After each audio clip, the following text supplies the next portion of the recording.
La quatrième lettre du livre La vie n'est pas la vie de Monseigneur Gomme.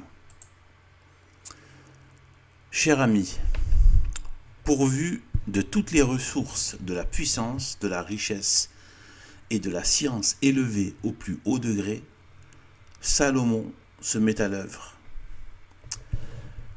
Prêtons l'oreille et laissons-le raconter lui-même le résultat de son expérience. Ouverture des guillemets. J'ai dit dans mon cœur, je veux m'enivrer de délices, je veux jouir de tous les biens. J'ai donc fait faire des ouvrages magnifiques, j'ai bâti des palais, j'ai planté des vignes, j'ai fait des jardins et des vergers, où j'ai mis toutes sortes d'arbres. J'ai eu des serviteurs et des servantes, et un grand nombre d'esclaves. Nés dans ma maison, une multitude de troupeaux.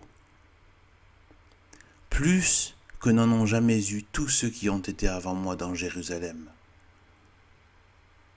J'ai amassé une grande quantité d'or et d'argent, et les richesses des rois et des provinces. J'ai eu des musiciens et des musiciennes, et tout ce qui fait les délices des enfants des hommes, des coupes et des vases à boire. Et j'ai surpassé en opulence tous ceux qui m'ont précédé dans Jérusalem. Et je n'ai rien refusé à mes yeux de ce qu'ils ont désiré. J'ai permis à mon cœur de jouir de toutes sortes de plaisirs et de prendre les jouissances dans tout ce que j'avais préparé. Et j'ai cru que je trouverais le bonheur à jouir de mes travaux. Ecclésiaste 11, 1, 10.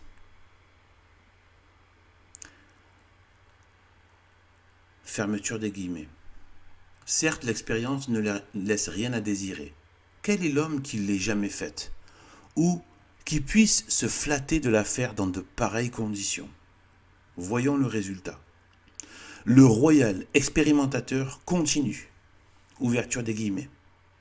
Mais, après avoir bien examiné les ouvrages de mes mains, et tous les labeurs auxquels j'avais pris tant de peine, j'ai reconnu qu'au fond de toute chose, il n'y a que vanité et affliction d'esprit, et que rien n'est stable sous le soleil. Et nihil permanere sub sole. Ecclésiaste 11, 11. Rien n'est stable sous le soleil. Dans ce mot fatal est la seconde raison pour laquelle le bonheur, la vie par conséquent, est introuvable sur terre. La loi d'instabilité et de mort qui pèse sur toutes les choses du temps forme l'inexorable cauchemar dont les amateurs de la bagatelle, si fascinés qu'ils soient, ne parviennent jamais à se débarrasser.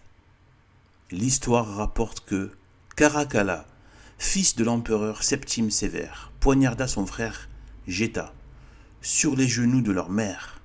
À partir de ce moment, le meurtrier croyait entendre une voix qui le poursuivait partout, répétant sans cesse « Bois le sang de ton frère », ou plutôt, comme dit le texte avec plus d'énergie, « Bois ton frère, bibe fratem ». Pour toi, cher Frédéric, comme pour tous, je réitère mon affirmation. Si fascinés qu'ils soient, les martyrs de la grande erreur ne peuvent s'empêcher d'entendre la voix qui leur crie « Rien n'est stable sous le soleil ». Cette voix impitoyable les suit partout, à la ville et à la campagne, dans le bruit et dans la solitude, dans le travail et dans le repos. Elle franchit le seuil de leur palais, pénètre dans leurs fenêtres et retentit comme un glas funèbre au milieu de leurs rêves de bonheur. Plus encore, cette parole, rien n'est stable sous le soleil, s'écrit sur toute leur personne. Ils ne peuvent se regarder sans la voir.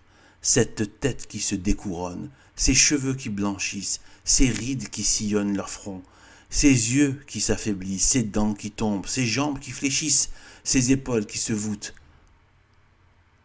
tout ce corps qui se courbe et qui semble se pencher vers la tombe. Autant de voix qui leur disent « Rien n'est stable sous le soleil ». Ils peuvent bien ne pas les écouter, mais je le répète encore, ils ne peuvent pas ne point les entendre. Leur fascination fait pitié et m'inspire ce vœu fraternel. Puisse arriver pour eux une de ces heures bénies où l'homme ennuyé, fatigué du monde et des affaires, est comme forcé de se donner audience à lui-même. Que dans ce calme momentané, il s'adresse de sang-froid les questions proposées autrefois par un de nos plus aimables saints, Philippe de Néri, à un jeune homme victime comme tant d'autres de la grande erreur. Étant venu voir l'illustre confesseur de Rome, celui-ci fixe sur l'adolescent un regard paternel et, le prenant dans ses bras, lui dit « Francesco, que fais-tu maintenant ? » « Je fais mes études. Tu seras un brillant élève, couvert de couronnes et chargé de prix.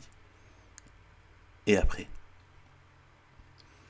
Quand j'aurai terminé mes humanités, j'apprendrai le droit civil et le droit canon. Tu recevras tes grades aux applaudissements de tes juges. Tu seras docteur in utroque. Et après ? J'entrerai dans la magistrature. Tu seras un jurisconsulte célèbre. Et après ? Je me marierai.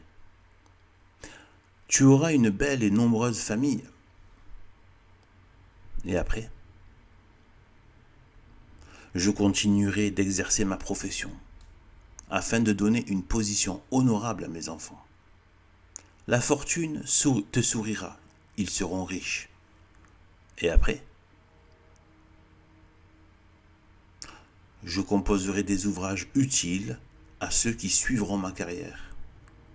Tes ouvrages auront un grand succès. Tu seras l'oracle de tes confrères. Et après ? Je jouirai tranquillement des biens que j'aurai amassés et de la considération que j'aurai acquise.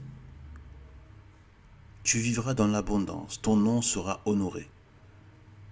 Et après ? Je vieillirai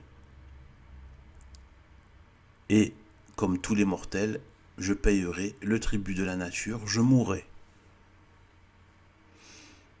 Et après ?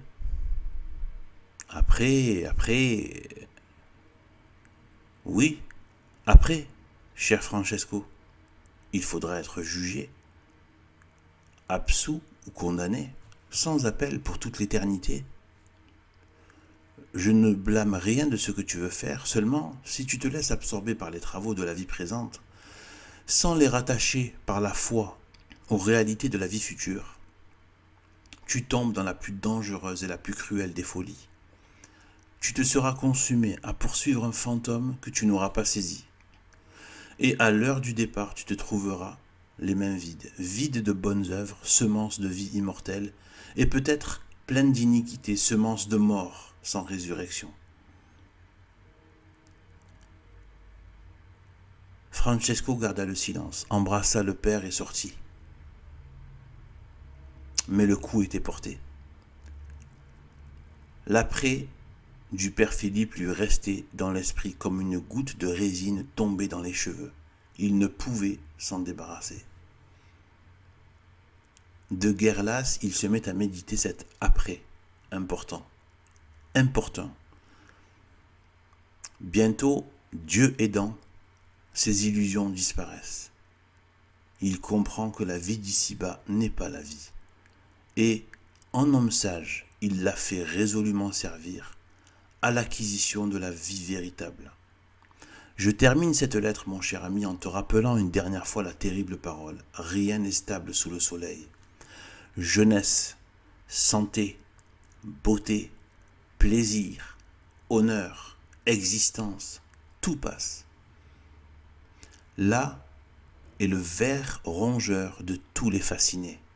Et ce ver ne meurt pas. En vain, ils s'étourdissent et se disent au milieu de leur jouissance, comme le riche de l'Évangile, « J'ai beaucoup de biens et j'en ai pour longtemps. Repose-toi, mon ami, mange, bois, fais bonne chère. comme lui, ils entendent bon gré mal gré cette parole. Insensé, cette nuit, on te redemandera ton âme. Et pour qui sera ce que tu as amassé? Luc 12, 17. Ainsi, posséder un trésor auquel on a donné toute son âme, se promettre d'en jouir et savoir qu'on en sera dépouillé infailliblement au moment où l'on ne s'y attend pas, bientôt, pour toujours et sans compensation. Est-ce là vivre? Je te laisse sur cette question, meilleure que tous les raisonnements pour désabusé le fasciné de la bagatelle, et pour te faire apprécier la confiance qu'il mérite quand il dit « Je suis heureux ». Tout à toi.